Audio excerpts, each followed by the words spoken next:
Hello. Before we begin, a quick note. The Boy to Sleep podcast relies on you and sponsors, which means you will hear a quick advertisement before the beginning of tonight's episode. While the podcast is free, you are welcome to subscribe for just $2.99 per month, which supports the creation of this podcast and gives you an ad-free listening experience. Simply click the link in the show notes from your podcast app. Rest easy.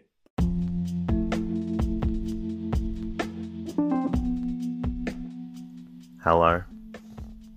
Welcome to the Bore You to Sleep podcast. The podcast that will hopefully help you get to sleep. I am going to read an open source book, one that is not particularly interesting, but one that is hopefully boring enough to get you to sleep. Tonight's reading comes from Tea, Its History and Mystery, written by Joseph M. Walsh and published in 1892. This story looks at the history of tea.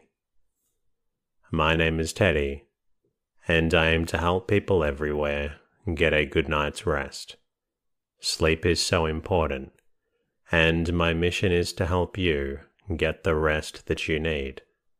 The podcast is designed to play in the background while you slowly fall asleep.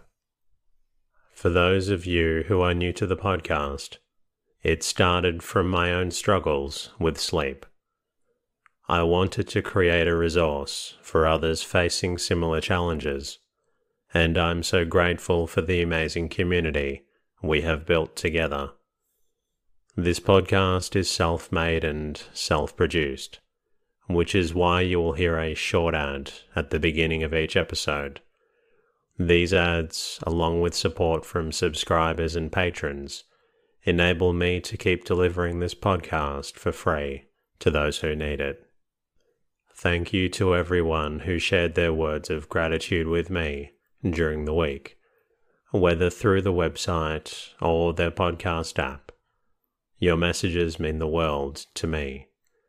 A special thank you to new subscribers via Spotify for podcasters, and for all existing subscribers and Patreon sponsors. Your monthly subscriptions allow me to continue producing more episodes. Without your support, this would not be possible. My goal is to keep this podcast free and accessible to everyone. The quick ad you hear at the beginning of each episode helps generate financial support for the creation of this podcast. If you find the podcast beneficial and would like to support it, here are a few ways you can contribute. The easiest way is to follow the podcast in your podcast app, as well as leaving a comment. You can always click on the link in the show notes to become a subscriber for $2.99 per month. This also removes those Spotify ads and supports episode creation. If subscribing is not possible, then an easy way is simply by leaving a review and rating in your podcast app. Even one sentence really helps out. Another wonderful way to show gratitude is by sharing the podcast with someone else who might need it. If you'd like to say hello to me, you can do so at boreyoutosleep.com, where you can also support the podcast. In the meantime, lie back, relax, and enjoy the readings. Tea, Its History and Mystery by Joseph M. Walsh, author of Coffee, Its History, Classification and Description. Copyrighted in 1892. Prefatory. Utility, not originality, has been aimed at in the compilation of this work. The obstacles and difficulties its author had met with in his endeavours to learn something of the article he was commissioned to sell when he first entered the tea trade. The almost total lack of knowledge displayed by the average dealer in the commodity, allied to the numerous inquiries for a work containing all about tea, first prompted the undertaking. The material was collated at intervals in a fragmentary manner, covering a period of over 20 years, and arranged amid the many interruptions incident to an active business life, subjected to constant revisions, repeated prunings and innumerable corrections, due mainly to the varying statements and conflicting opinions of admitted authorities in every branch of this subject. Still, as careful and judicious an arrangement of the data has been given as possible, a faithful effort being made to omit nothing that may prove useful, instructive, or profitable to the expert, the dealer, or general reader. Aware that many facts have been omitted and many errors committed in its preparation, he still trusts that the pains he has taken to avoid both have not been in vain, that the former may be few and the latter of no great importance. The work was compiled under impulse, not under inducement, a single line not being intended originally for the market, and is now being published solely for the benefit of those whom it may concern. Philadelphia, December 1892. Chapter 1. Early History.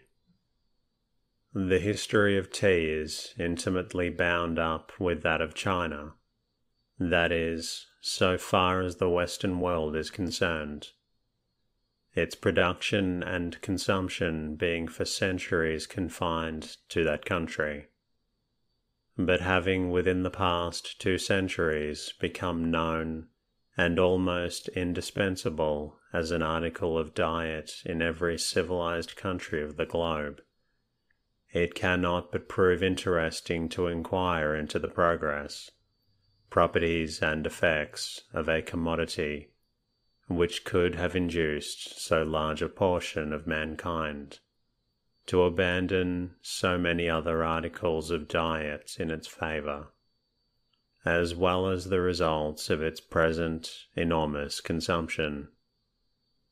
Although now to be found in a wild state in the mountain ranges of Assam, and in a state of cultivation through a wide range from India to Japan, the original country of tea is not definitely known, but from the fact of its being in use in China from the earliest times, it is commonly attributed to that country.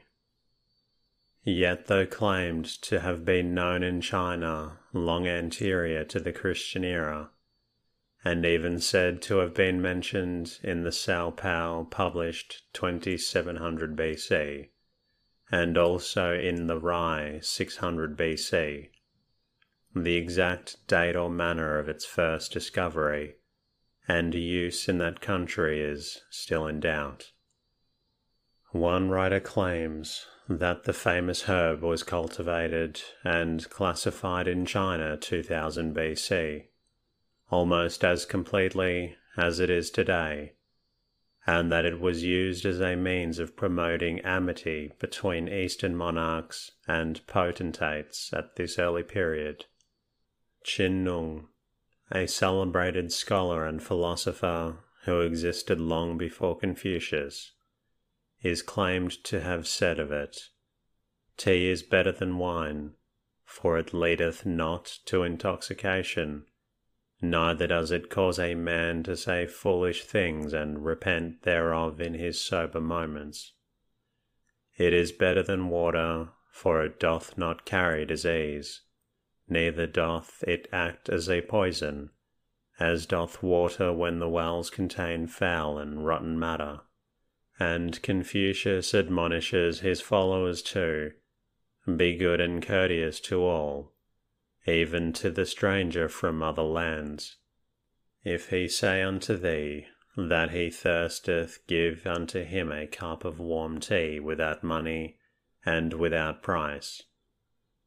A Chinese legend ascribes its first discovery to one Dharma, a missionary famed throughout the East for his religious zeal, who, in order to set an example of piety to his followers, imposed on himself various privations, among which was that of forswearing sleep. After some days and nights passed in this austere manner, he was overcome and involuntarily fell into a deep slumber, on awakening from which he was so distressed at having violated his vow, and in order to prevent a repetition of allowing tired eyelids to rest on tired eyes, he cut off the offending portions and flung them to the ground. On returning the next day, he discovered that they had undergone a strange metamorphosis, becoming changed into a shrub, the like of which had never been seen before. Plucking some of the leaves and chewing them, he found his spirits singularly exhilarated, and his former vigour so much restored, that he immediately recommended the newly discovered boon to his disciples. Tradition, on the other hand, never at a loss for some marvellous story, but with more plausibility, claims that the use of tea was first discovered accidentally in China by some Buddhist priests, who, unable to use the brackish water near their temple, steeped in the leaves of a shrub growing in the vicinity, with the intention of correcting its unpleasant properties. The experiment was so successful that they informed the inhabitants of their discovery, subsequently cultivating the plant extensively for that express purpose. While another record attributes its first discovery, about 2737 BC, to the aforementioned Qin Nung, to whom all agricultural and medicinal knowledge is traced in China.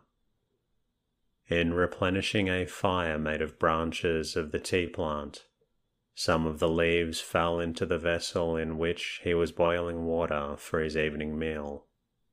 Upon using it, he found it to be so exciting and exhilarating in its effects that he continued to use it, imparting the knowledge thus gained to others. Its use soon spread throughout the country. These accounts connected with the first discovery of the tea plant in China are purely fabulous, and it is not until we come down to the 4th century of the Christian era that we can trace any positive allusion to it by Chinese writers. But as the early history of nearly every other ancient discovery is more or less vitiated by fable, we ought not to be any more fastidious or less indulgent towards the marvellous in the discovery of tea than we are towards that of fire, iron, glass, or coffee. The main facts may be true, though the details may be incorrect, and though the accidental discovery of fire may not have been made by Su Jin in the manner claimed, yet it probably was communicated originally by the friction of 2 sticks.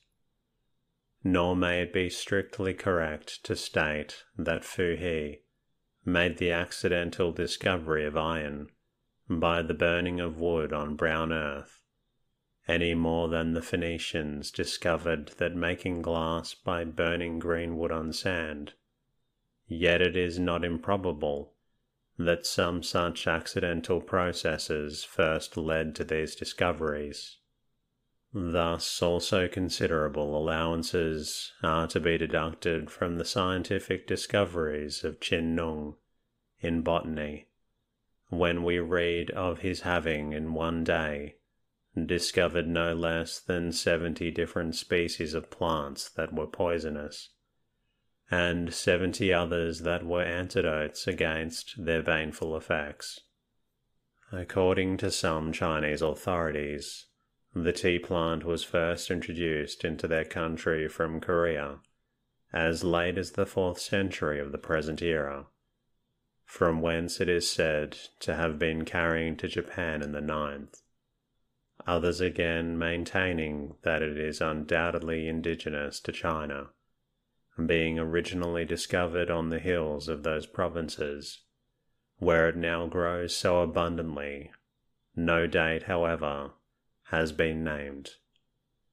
While the Japanese, to whom the plant is as valuable as it is to the Chinese, state that both countries obtained it simultaneously from Korea, about 828 AD. This latter claim not being sustained by any proof whatever to the contrary, who, relying on the statements of certain Japanese writers to this effect, argues in support of their assertions, the improbability of which is unconsciously admitted by von Siebold himself when he observes that in the southern provinces of Japan the tea plant is abundant on the plains, but as the traveller advances towards the mountains it disappears, hence inferring that it is an exotic. The converse of this theory holding good of China, a like inference tends to but confirm their claim that with them the plant is indigenous. That the Japanese did not originally obtain the plant from Korea, but from China, is abundantly proven by the Japanese themselves, many of whom admit that it was first introduced to their country from China about the middle of the 9th century. In support of this acknowledgment, it is interesting to note, as confirming the Chinese origin of tea, that there is still standing at Yuji, not far from Osaka, a temple erected on what is said to have been the first tea plantation established in Japan, sacred to the traditions of the Japanese and in honor of the Chinese, who first introduced the tea plant into the island empire.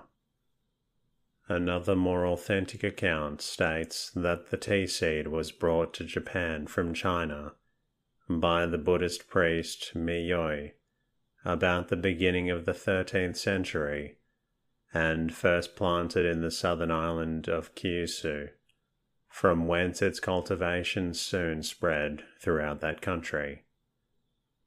Some English writers go as far as to claim that Assam, in India, is the original country of tea, from the fact that a species has been discovered there in a wild state, as well as in the slopes of the Himalaya mountains. But though found in both a wild and cultivated state in many countries of the East at the present time, all its Western traditions point to China, and to China only, as the original country of tea, and that the plant is native and indigenous to that country is indisputably beyond question. It was not known to the Greeks or Romans in any form, and that it could not have been known in India in very early times, is inferred from the fact that no reference to the plant or its product is to be found in the Sanskrit, but that the plant and its use not only as an agreeable and exhilarating beverage, but as an article of traffic worthy of other nations, must have been known to the Chinese as early as the 1st century of the Christian era. The following extract from an ancient work entitled The Periplus of the Erythraean Sea may serve to prove. The author, usually supposed to be Aryan, after describing a city called Thenay, proceeds to narrate a yearly mercantile journey to the vicinity of a certain people called Sesitai, of short stature, broad faces and flat noses. Evidently natives of China, adds that the articles they bring for traffic outwardly resemble vine leaves, being wrapped in mats which they leave behind them on their departure to their own country in the interior. From these mats the Thinne pick out a haulm called petros, from which they draw the fibre and stalks. Spreading out the leaves they double and make them into balls, passing the fibre through them, in which form they take the name of Malabathrum, and under his name they are brought into India by those who prepare them. Under any interpretation, this account sounds like a remote, obscure and confused story. Still, one of the authors of the able historical account of China, published in 1836, has ventured to identify this Malabathrum of the Thinne with the tea of the Chinese. Vossius Vincent and other authors, while admitting the difficulty of understanding why it should be carried from Arakan to China and from China back to India, unhesitatingly assert that Malabathrum was nothing more than the betel leaf. Horace mentions Malabathrum, but only as an ointment. Pliny refers to it both in that sense and as a medicine, Dioscorides describing it as a masticatory only, while the author of the historical account prefers to consider the passage in the Periplus as a very clumsy description of a process not intelligently understood by the describer, but as agreeing far better with the manipulation of tea than with that of the betel leaf, and his conjecture, unsupported as it is, merits citation, if only for its originality. The first positive reference to tea is that by Q Lung in the 4th century, who not only describes the plant, but also the process of preparing it, of which the following is a free and condensed translation. On a slow fire set a tripod, whose colour and texture show its long use, and fill it with clear snow water. Boil it as long as would be sufficient to turn crayfish red, and throw it upon the delicate leaves of choice tea. Let it remain as long as the vapour arises in a cloud, and only a thin mist floats on the surface. Then at your ease drink the precious liquor so prepared, which will chase away the 5 causes of sorrow. You can taste and feel, but not describe the state of repose produced by a beverage thus prepared. It is again mentioned by Lo Yu, a learned Chinese who lived during the dynasty of Tang in 618, who became quite enthusiastic in its praise, claiming that it tempers the spirit, harmonizes the mind, dispels lassitude and relieves fatigue, awakens thought and clears the perspective, and according to Qiang Mu, a historical epitome, an impost duty was levied on tea as early as 782 by the Emperor Tai Sing, and continued to the present day. Macpherson, in his History of European Commerce with India, states that tea is mentioned as the usual beverage of the Chinese by Solomon, an Arabian merchant who wrote an account of his travels in the East, about the year 850.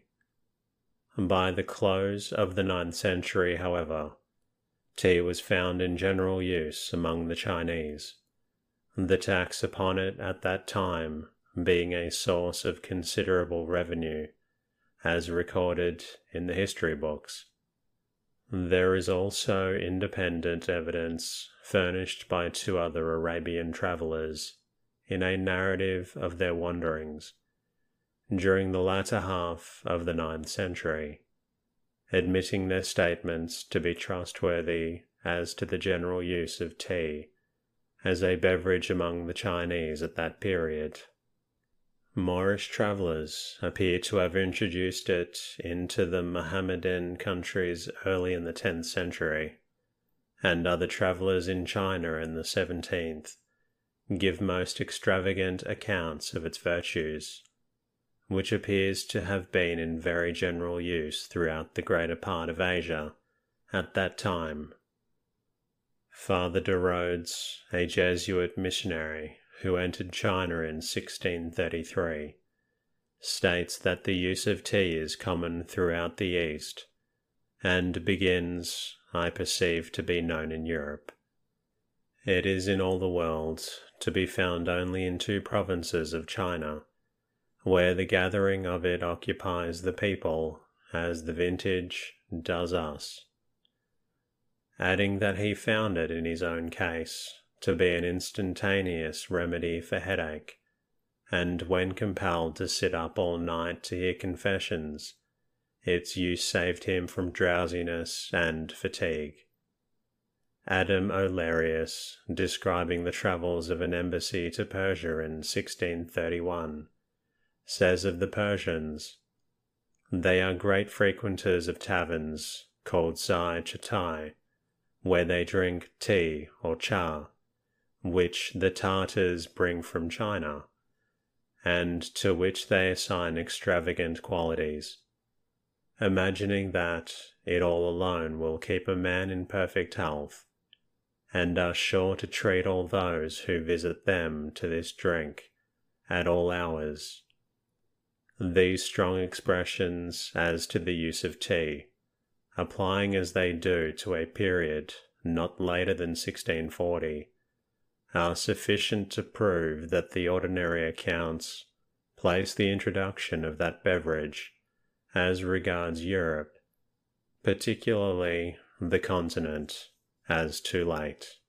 The earliest European notice of tea is that found in a work by Ramusio, first printed in 1550, though written several years prior to that year.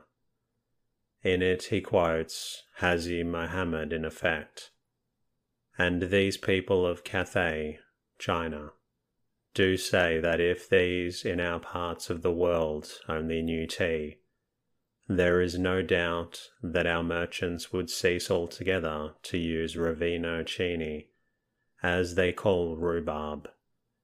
Yet no accounts at present accessible establish the date of its first introduction into Europe, and it is also a difficult matter to determine to which of the 2 nations, Portugal or Holland, the credit of first introducing it belongs.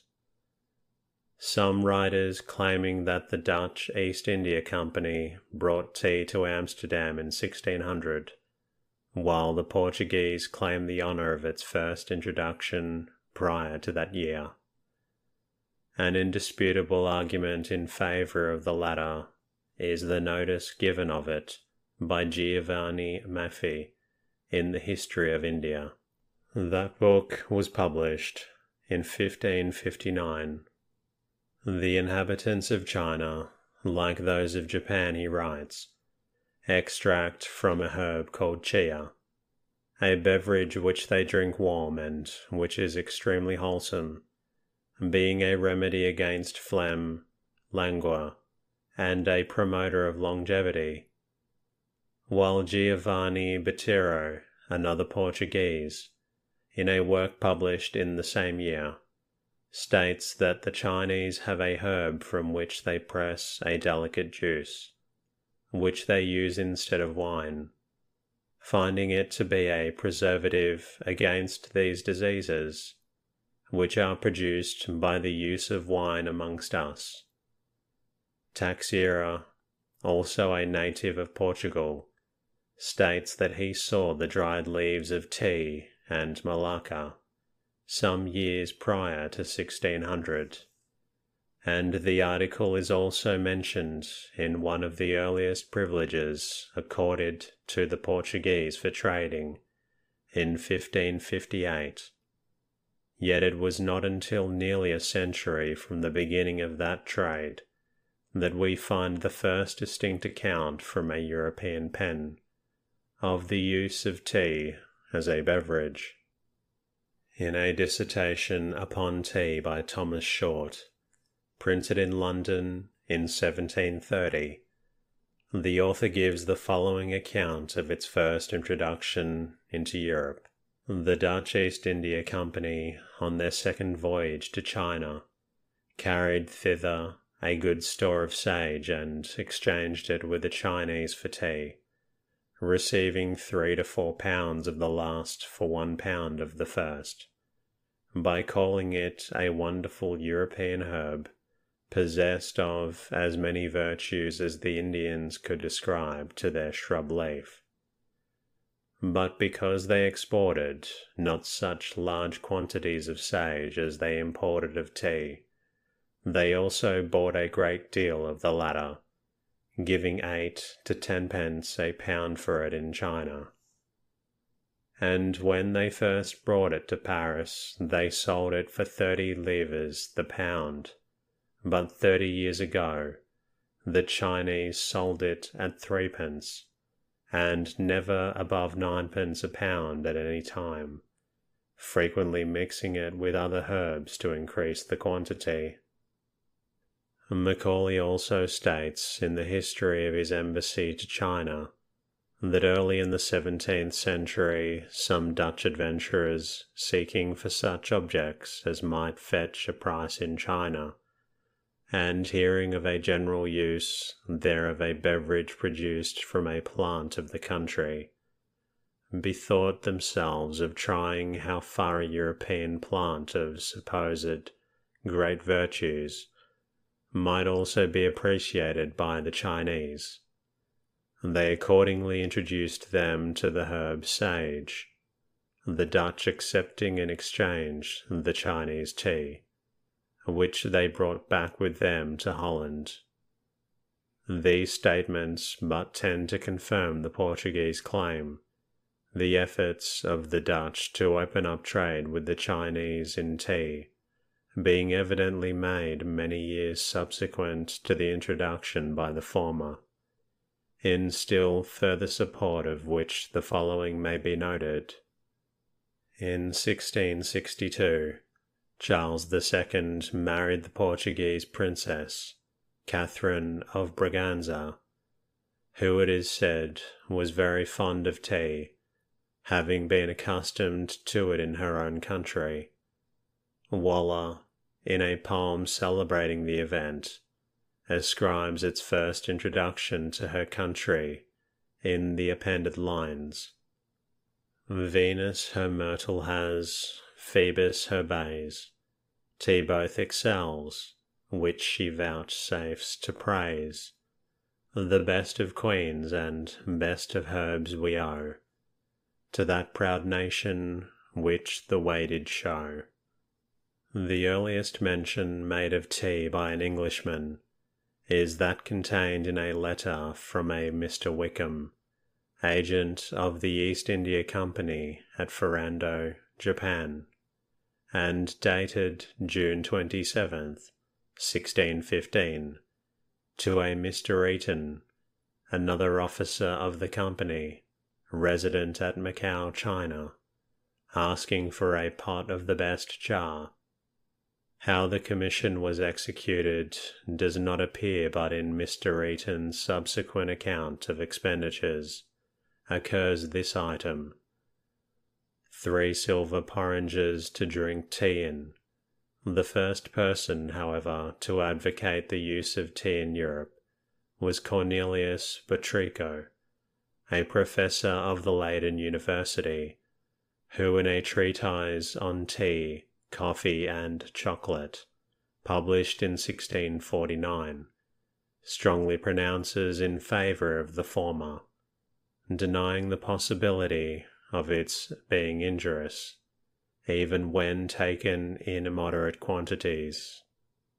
Tea was evidently known in England, previous to its direct importation there, small quantities having been brought from Holland as early as 1640, but used only on rare occasions. The earliest mention made of it, however, is that contained in a copy of the Mercurius Politicus, at present in the British Museum, and dated September 1658, in which attention is called to that excellent, and by all physicians approved, China drink called by the Chinese cha, and by other nations tea, sold at the Sultan's Head, a coffee house by the Royal Exchange, London. The most famous house for tea at this early period, however, was Galway's, more popularly known for upwards of 2 centuries, as Galway's being swept away only a few years ago by the march of improvement. Defoe refers to it as being frequented only by people of quality, who had business in the city and the wealthier citizens. But later it became the resort of speculators, and here it was that the numerous schemes which surrounded and accompanied the great South Sea bubble had their centre, and appropriately enough, Galway's was also the headquarters of that most remarkable but disastrous tea speculation of 1842. And that concludes tonight's readings. I hope you have enjoyed this story, and I hope you are feeling drowsy. If you're not quite tired yet, please feel free to listen to another episode of the Boy to Sleep podcast. Until next time, and good night.